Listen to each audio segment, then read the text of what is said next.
بچپن میں ہم دونوں بے حد محبت کرتے تھے۔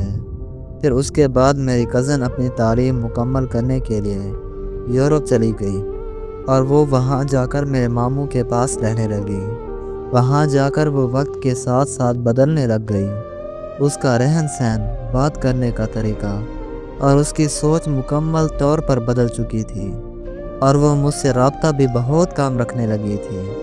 میں دن رات اس کے انتظار میں تڑپنے لگا، اور جب مجھ سے رہا نہیں گیا تو میں نے بھی یورپ جانے کا فیصلہ کر لیا۔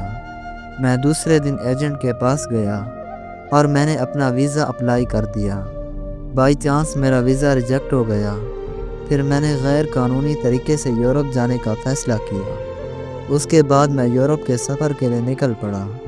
3 مہینوں کی بھوک اور پیاس کاٹ کر آخر کار میں یورپ پہنچ گیا۔ جب میں اپنی کزن سے ملنے گیا تو وہ مجھے دیکھ کر خوش ہونے کے بجائے حیران ہوئی اور بولی کہ تم یہاں کیسے؟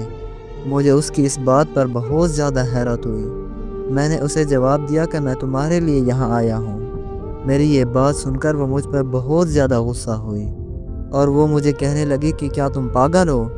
1 مہینے بعد میری شادی ہے میرے ماموں کے بیٹے کے ساتھ، اور اب تم کیوں میری زندگی خراب کرنے آئے ہو؟ جب میں نے اس سے کہا کہ تم تو مجھ سے پیار کرتی ہو نا، تو اس نے مجھے جواب دیا کہ ہاں میں تم سے پیار کرتی تھی، لیکن اب میں تم سے پیار نہیں کرتی۔ اب میں نے تمہیں بھلا دیا ہے اور اب میں اپنے کزن سے پیار کرتی ہوں اور اسی سے شادی بھی کرنے جا رہی ہوں۔ اور تمہیں مزے کی بات بتاؤں کہ اب تو تم مجھے یاد بھی نہیں ہو۔ پلیز میری بات مان جاؤ۔ میں تمہارے سامنے ہاتھ جوڑتی ہوں کہ تم پاکستان واپس چلے جاؤ اور خدا کے لیے مجھے بخش دو، میری جان چھوڑ دو۔ اس کی یہ باتیں سن کر میری روح کانپ گئی۔ میں پاگلوں کی طرح ہنستا ہوا وہاں سے نکل تو آیا، پر لیکن اس نے میرے سامنے جو الفاظ کہے وہ الفاظ میں آج بھی دل و دماغ سے نہیں نکال پایا۔ آج اس کو دیکھے ہوئے پورے 5 سال ہو گئے ہیں۔ مجھے نہیں پتا کہ آج بھی اس سے محبت ہے یا نہیں، لیکن 5 سال گزرنے کے بعد اس کے الفاظ آج بھی میرے کانوں میں گونجتے ہیں۔